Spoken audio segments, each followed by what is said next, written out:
بسم اللہ الرحمن الرحیم۔ معزز ناظرین، السلام علیکم ورحمۃ اللہ وبرکاتہ۔ مصنف لکھتا ہے آج سے تقریباً 30-45 سال پہلے کی بات ہے، میں اس وقت دارالعلوم کراچی سے نیا فارغ ہوا تھا۔ اس وقت ایوب خان صاحب مرحوم کے دور میں جو آئلی قوانین نافذ ہوئے تھے، ان کے خلاف میں نے ایک کتاب لکھی۔ جن لوگوں نے ان قوانین کی حمایت کی تھی، ان کا ذکر کرتے ہوئے اور ان کے دلائل کا جواب دیتے ہوئے اس کتاب میں جگہ جگہ طنز کا انداز اختیار کیا تھا۔ اس وقت چونکہ مضمون نگاری کا شوق تھا، اس شوق میں بہت سے طنزیہ جملے اور طنزیہ فقرے لکھے، اور اس پر بڑی خوشی ہوئی تھی کہ یہ بڑا اچھا جملہ چست کر دیا۔ جب وہ کتاب مکمل ہو گئی تو میں نے وہ کتاب حضرت والد ماجد رحمۃ اللہ علیہ کو سنائی۔ تقریباً 200 صفحات کی کتاب تھی۔ جناب والد صاحب رحمۃ اللہ علیہ پوری کتاب سن چکے تو فرمایا، یہ بتاؤ کہ تم نے یہ کتاب کس مقصد کے لیے لکھی ہے؟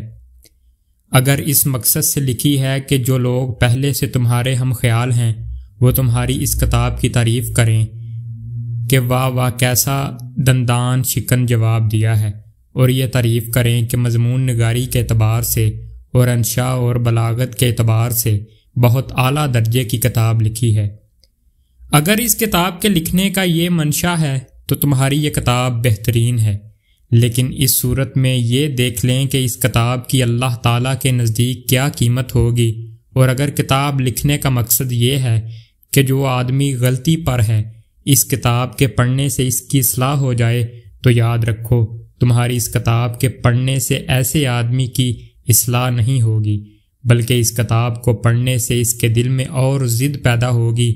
دیکھو حضرات انبیاء علیہ السلام دنیا میں تشریف لائے، انہوں نے دین کی دعوت دی اور کفر اور شرک کا مقابلہ کیا، لیکن ان میں سے ایک نبی بھی ایسے نہیں ملیں گے جس نے طنز کا راستہ اختیار کیا ہو۔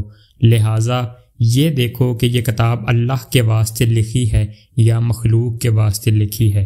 اگر اللہ کے واسطے لکھی ہے تو پھر اس کتاب سے اس طنز کو نکالنا ہوگا اور اس کا طرز تحریر بدلنا ہوگا۔